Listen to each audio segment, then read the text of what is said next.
صحابہ کرام اسلام سے پہلے مختلف تہوار منایا کرتے تھے۔ جب نبی علیہ السلام ہجرت کر کے مدینہ منورہ تشریف لائے تو دیکھا کہ صحابہ کرام ایک تہوار منا رہے ہیں، خوشی منا رہے ہیں۔ تو نبی علیہ السلام نے صحابہ سے پوچھا کہ تم یہ کیا کر رہے ہو؟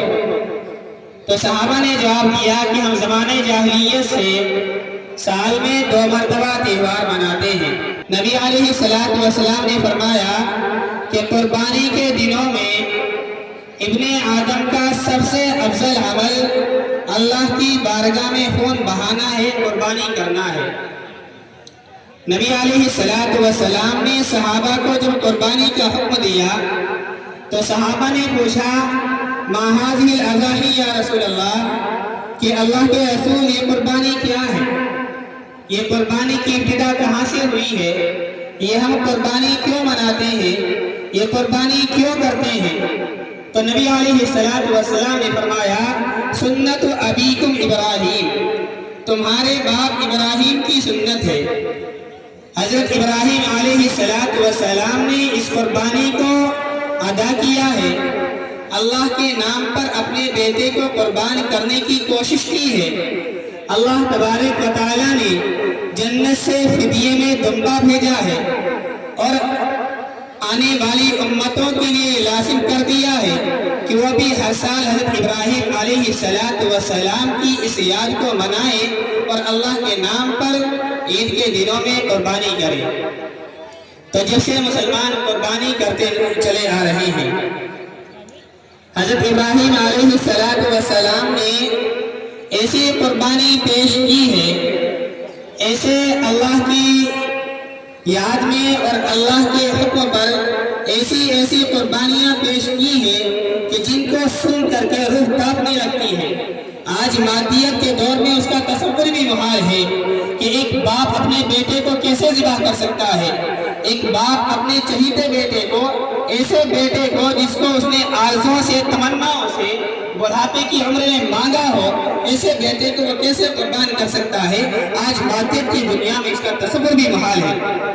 لیکن اللہ کے خلیل، اللہ کے دوست، اللہ کے جگری دوست نے یہ کر کے دکھلا دیا کہ اللہ کے نام پر ساری دنیا قربان ہے، اللہ کے نام پر بیوی قربان ہے، اللہ کے نام پر بیٹا قربان ہے، اللہ کے نام پر یہ مال اور گھر والا سب کچھ قربان ہے۔ تو حضرت ابراہیم علیہ السلام نے یہ کر کے دکھلایا ہے۔ حضرت ابراہیم علیہ السلام نے اپنی زندگی میں مختلف مراحل میں اللہ کے لیے قربانیاں دی ہیں۔ سب سے پہلے اپنے گھر کو چھوڑ دیا، پھر اپنے خاندان کو چھوڑ دیا، اپنے قوم کو چھوڑ دیا، اور پھر جب بڑھاپے کی عمر کو پہنچے، کوئی اولاد نہ تھی، اللہ تبارک و تعالیٰ سے رو رو کر کے ملا کر کے اولاد مانگی۔ اللہ تبارک و تعالیٰ نے اولاد کی شکل میں ایک پیارا سا ننھا سا ایک محبوب چہیتا پیغمبر حضرت اسماعیل علیہ السلام عطا کیا۔ اللہ تبارک و تعالیٰ نے اپنے پیغمبر ابراہیم خلیل اللہ کو ایک بیٹا عطا کیا جس کا نام اسماعیل تھا، لیکن یہ بیٹا صرف خوشخبری کے لیے نہیں تھا، بلکہ یہ بیٹا ایک بڑی آزمائش تھا۔ یہ بیٹا ایک بڑی آزمائش تھا کہ جب اللہ کے حکم سے اپنے بیٹے کو وادی غیر زرزرہ میں مکہ خانہ کعبہ کے پاس حضرت ابراہیم علیہ السلام چھوڑ کر فلسطین آ چکے تھے، تو وہاں آ کر کے حضرت ابراہیم علیہ السلام نے یہ خواب یہ دیکھا کہ اپنے بیٹے کو اللہ کے نام پر قربان کر رہے ہیں۔ پہلے دن جب یہ خواب دیکھا تو شک ہوا کہ یہ اللہ کی طرف سے یا شیطان کی طرف سے ہے۔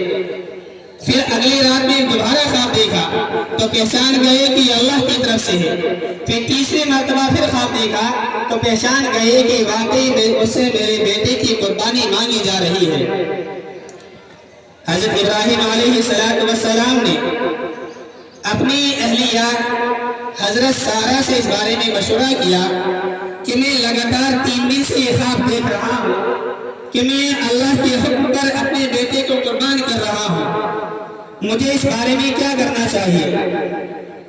تو حضرت سارہ رضی اللہ تعالیٰ عنہ نے جواب دیا کہ یہ اللہ کی طرف سے ایک نئی آزمائش ہے، آپ کو اس آزمائش میں بھی پورا اترنا چاہیے، آپ کو اس آزمائش کو بھی مکمل کرنا چاہیے۔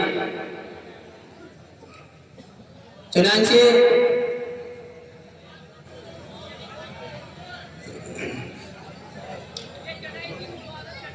حضرت سارہ کے مشورے کے بعد حضرت ابراہیم علیہ السلام اپنی اہلیہ حضرت ہاجرہ کے پاس آئے اور ان سے کہا کہ ہاجرہ اسماعیل کو تیار کر دو، اسماعیل کے کنگھی کر دو، اسماعیل کو تیار کر دو، ان کو ایک دوست سے ملانے کے لیے جانا ہے۔ حضرت ہاجرہ نے اپنے بیٹے اسماعیل کو تیار کیا اور تیار کر کے حضرت ابراہیم علیہ السلام کے ساتھ روانہ کر دیا۔ حضرت ابراہیم علیہ السلام کو خواب میں نظر آیا تھا کہ اپنے بیٹے کو قربان کرنا ہے۔ ادھر شیطان کو بھی معلوم ہو چکا تھا کہ حضرت ابراہیم علیہ السلام اللہ کے نام پر وہ کام کرنے جا رہے ہیں کہ اس سے پہلے اس کا تصور بھی نہیں کیا جا سکتا تھا۔ آج حضرت ابراہیم علیہ السلام اللہ کے نام پر اپنے بیٹے کو قربان کرنے جا رہے ہیں۔ تو شیطان بھی بہکانے کے لیے آ گیا اور سب سے پہلے حضرت ہاجرہ کے پاس آیا اور کہنے لگا، ہاجرہ اسماعیل کہاں ہے؟ اسماعیل کہاں گئے ہیں؟ تو حضرت ہاجرہ نے کہا کہ اپنے ابو کے ساتھ ایک مہمان سے ملنے کے لیے گئے ہیں۔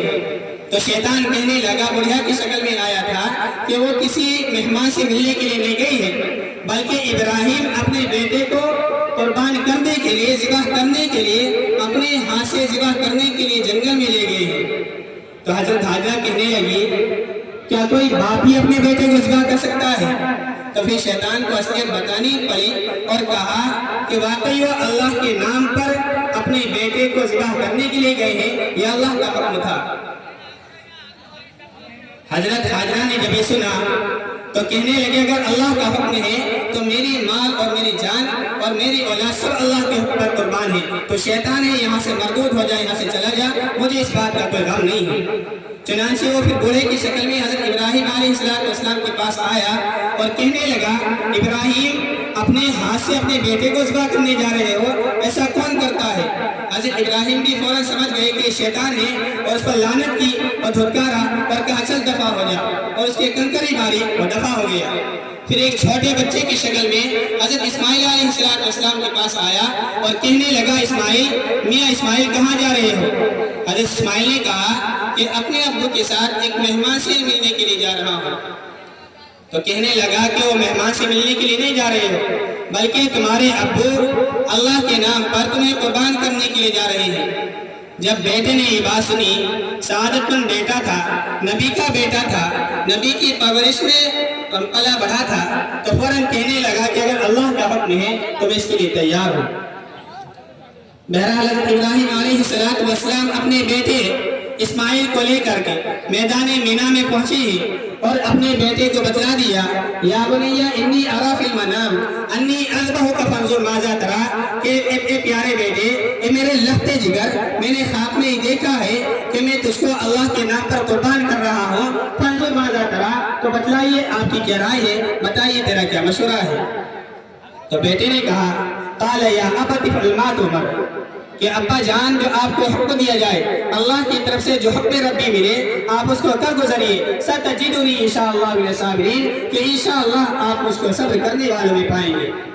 چنانچہ حضرت ابراہیم علیہ السلام نے اپنے بیٹے کو ذبح کرنے کے لیے لٹانا شروع کر دیا۔ ادھر بیٹا بھی سعادت مند تھا اور کہنے لگا، ابا جان اپنی آنکھوں پر پٹی باندھ لیجئے، ابا جان میری آنکھوں پر بھی پٹی باندھ دیجئے، ابا جان مجھے پیشانی کے بل لٹا دیجئے، کہیں ایسا نہ ہو کہ جب آپ ذبح کرتے وقت، چھری چلاتے کے وقت جب آپ کی نظر میرے چہرے پر پڑے تو یہ باپ کی محبت سامنے آئے نہ آ جائے، یہ پدری محبت سامنے آئے نہ آ جائے، پھر آپ کہیں مجھے چھوڑ نہ دیں، اس لیے اپنی آنکھوں پر بھی پٹی باندھ لیجئے، میری آنکھوں پر بھی پٹی باندھ دیجئے اور مجھے پیشانی کے بل لٹا دیجئے۔ قرآن نے اسی کا نقشہ کھینچا ہے، فلما اسلما وتلہ الجبین، جب دونوں نے اللہ کے حکم کی فرما برداری کی اور پیشانی کے بل لٹا دیا اور قربانی کرنا شروع کر دیا، اپنے بیٹے کی گردن پر چھری چلانی شروع کر دی، ادھر آسمانوں میں ہلچل مچ گئی تھی, ادھر فرشتوں میں ہلچل مچ گئی تھی, فرشتوں میں کھلبلی مچ گئی تھی. فرشتوں نے اللہ کے سامنے گڑگڑانا شروع کر دیا تھا, رونا شروع کر دیا تھا. اے رب العالمین, اے ارحم الراحمین, آج یہ کیا ہونے جا رہا ہے؟ ایک باپ اپنے بیٹے کو قربان کرنے جا رہا ہے. ادھر اللہ تبارک و تعالیٰ فرشتوں کی یہ گڑگڑا سن رہا تھا. اللہ تبارک و تعالیٰ حضرت ابراہیم علیہ السلام کی اس حالت کو دیکھ رہا تھا. جب حضرت ابراہیم علیہ السلام اپنا کام تمام کر چکے اور اپنی پوری طاقت سے چھری کو تیز کرنے کے بعد اپنے بیٹے کی گردن پر چلانا شروع کر دیا, تو اللہ تبارک و تعالیٰ نے جلدی جاؤ, جنت سے دمبا لے کر کے جاؤ. میرا مقصد اسماعیل کو ذبح کرانا نہیں تھا, میرا مقصد اسماعیل کا خون بہانا نہیں تھا, میرا مقصد تو ابراہیم کے امتحان لینا تھا, ابراہیم کے دل کو آزمانا تھا.